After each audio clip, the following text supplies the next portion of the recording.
Good morning, student of class 8. Again welcome in the geography classes.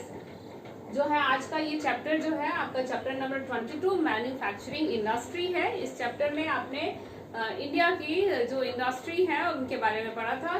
तो previous videos में आपने पढ़ा था कि हमारे जो है वो मेजर इंडस्ट्री कौन सी है आपने पढ़ा था, उनका डेवलपमेंट कैसे होता है आपने पढ़ा था, और आपने पढ़ा था what are the factor that influence the location of the industry.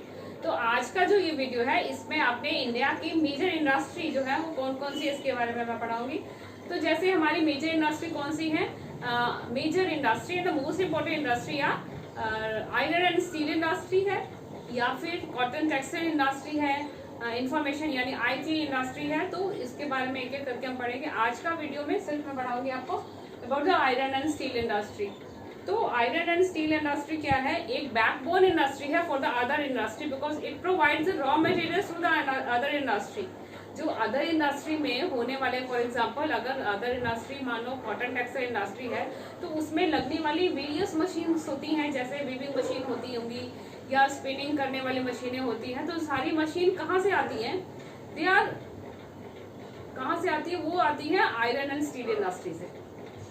या जितनी भी और भी अदर इंडस्ट्री है, एग्रीकल्चर से रिलेटेड जो भी चीजें हैं वो सारी चीज जो होती है वो एक तरह से आयरन एंड स्टील इंडस्ट्री, जो उसमें छोटे छोटे मशीनरी लगते हैं, छोटे से टूल्स होते हैं, वो सारी जो है वो iron and steel industry provide करते हैं। That's why it is termed as the backbone for the other industry कहा जाता है और बहुत इंपॉर्टेंट इंडस्ट्री बोली जाती है। और आयरन एंड स्टील इंडस्ट्री का जो मेजर रॉ मटेरियल होता है वो होता है आयरन ओर यानी कच्चा रॉ मटेरियल होता है, और कोयला कोल एंड द लाइमस्टोन होता है, ये मेजर इसके रॉ मटेरियल्स होते हैं। इसको आयरन एंड स्टील इंडस्ट्री में आयरन और से आयरन या स्टील बनाने का जो प्रोसेस होता है वो काफी स्टेज से होके गुजरता है। तो उसमें क्या करते हैं, पहले जैसे कि रॉ मटेरियल्स जो होते हैं, इसके रॉ मटेरियल्स को फर्नेस में, ब्लास्ट फर्नेस होता है उसमें डाला जाता है और कोल के थ्रू इसको मेल्ट किया जाता है, आयरन ओर को मेल्ट किया जाता है। इस प्रोसेस को स्मेल्टिंग बोलते हैं। और स्मेल्टिंग के थ्रू उसके बाद फिर इसको रिफाइन किया जाता है और रिफाइन करके इसको ठंडा करके जिस भी शेप में कन्वर्ट किया जाता है उससे रॉड्स के शेप में, शीट के शेप में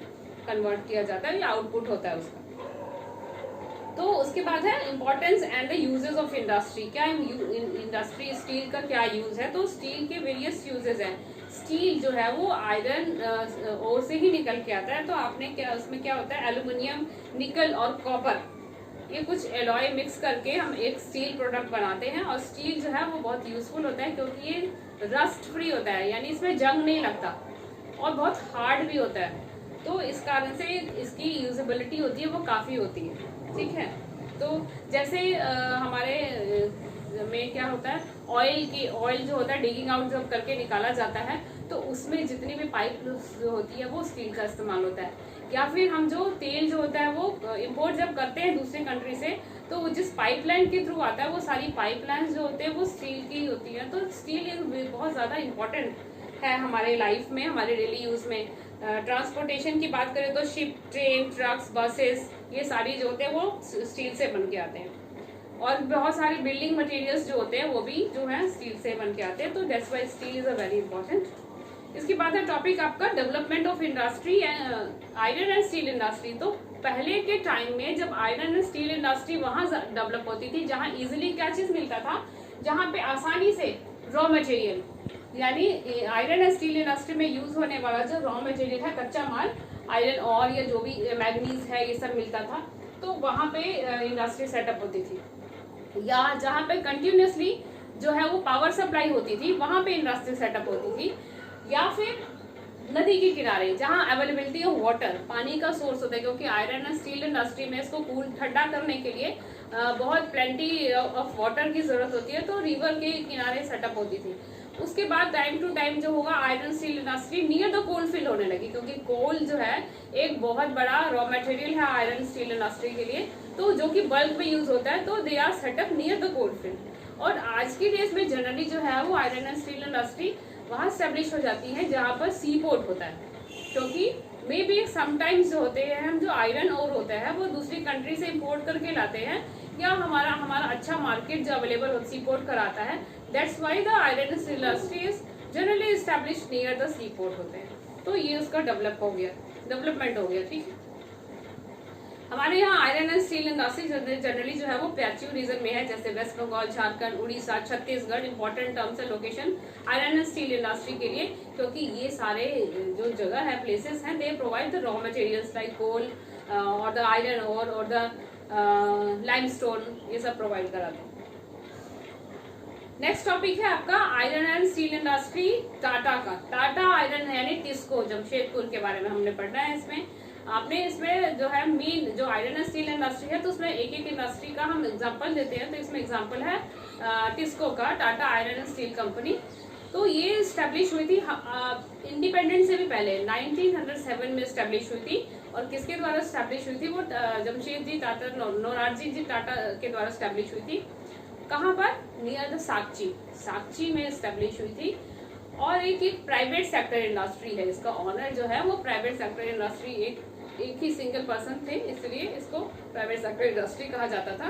तो साक्ची में स्टैब्लिश हुई, और क्योंकि साक्ची जो है near the source of water है, यहाँ पर स्वर्णरेखा रिवर और जो है वो खरकई रिवर जो है यहाँ पे पानी की अवेलेबिलिटी कराती है, that's why it is establish है। और इसके बाद इसका जो है वो ग्रोथ रैपिडली बढ़ते गया, और इसके बाद कई सारी इंडस्ट्री सेटअप हो गई। गवर्नमेंट ने भी बहुत सारी इंडस्ट्री सेटअप की, जैसे जो है स्टील की हमारा सेल जो है वो इंडस्ट्री जो है वो स्टील का इंडस्ट्री सेटअप हुआ, और बहुत सारी कई जो है इंडस्ट्री सेटअप हुई इसके बारे में। बरहमपुर में इंडस्ट्री सेटअप हुई। तो पहली इंडस्ट्री जो थी वो Tata iron and steel industry थी। और जमशेदपुर इंडस्ट्री जो थी इसी वजह से, क्योंकि जमशेदपुर जो जितना बड़ा सिटी है वो किस लिए प्रोग्रेस में आया, सिर्फ इसी इंडस्ट्री के कारण जो है वो प्रोग्रेस में आया। इसके बाद और भी बहुत सारी इंडस्ट्री जो होती है वो वहां पे सेटअप हुई। तो जो है ये टाटा टिस्को जो कंपनी है वो प्रोवाइड करती है बहुत सारी चीजें, जो है वो प्रोवाइड करती है, जैसे शीट्स है, गिर्डर्स यानी रॉड्स प्रोवाइड करती हैं, रेलवे कोचेस, स्लीपर्स, वायर्स, ये सब बनाने का काम जो होता है वो इंडस्ट्री करती है। इसके बाद Tata engineering and locomotive, Tata की काफी सारी गाड़ियां जो होती हैं लोकोमोटिव निकलती है इस वजह से। तो टाटा जमशेदपुर में सेटअप होने का बहुत मेजर रीजन ये भी था, क्योंकि यहाँ पे जितने भी जो फैक्टर है इंडस्ट्री को सेटअप करने के लिए, आयरन एंड स्टील इंडस्ट्री को, वो सारे अवेलेबल थे। जैसे यहाँ पर एक तो आसानी से हमें जो है आयरन और प्रोवाइड हो रहा था, कोल प्रोवाइड हो रहा था, जो यहाँ की रिवर है स्वर्णरेखा वो वाटर सप्लाई प्रोवाइड करा रही थी। तो इस कारण से भी ये जो है टाटा आयरन स्टील इंडस्ट्री जो है वो यहाँ जमशेदपुर में सेटअप हुआ। इसका जो कोल है वो बगल में से ही आता है, जैसे झरिया, बोकारो या रानीगंज से आता है। टंगस्टन जो है वो उड़ीसा और झारखंड से आता है। तो इस कारण से ये इंडस्ट्री जो है यहाँ पे सेटअप हुई। और साथ ही साथ में जो आसपास के स्टेट्स हैं, बिहार है, उत्तर प्रदेश है, वेस्ट बंगाल, उड़ीसा में चीप लेबर जो है वो प्रोवाइड हो जाते हैं इनको लेबर वर्क करने के लिए। तो सारी चीजें जो है यहाँ पे है available, that's why it is developed in the Jamshedpur. तो ये आपका हो गया टाटा आयरन एंड स्टील इन जमशेदपुर का। इसके बाद हम इसको कंपैरिजन करते हैं पीटर्सबर्ग से, जो आपकी यूएसए अमेरिका में है। तो ये इंडस्ट्री जो है दो हमने इस चैप्टर में हमने जैसे Tata iron and steel industry लिया, तो Tata iron steel industry India का, और हम कंपैरिजन करेंगे पीटर्सबर्ग की इंडस्ट्री का। तो पीटर्सबर्ग की इंडस्ट्री जो है वो नेक्स्ट वीडियो में मैं आपको बताऊंगी कि पीटर्सबर्ग की इंडस्ट्री और आयरन इंडस्ट्री का इंडिया की टिस्को का क्या कंपैरिजन है। आज का ये वीडियो में इतना ही है, और आपने इसको अपने बुक से पढ़ लेना है, लाइन बाय लाइन पढ़ लीजिएगा, इजीली अवेलेबल हो जाएगा।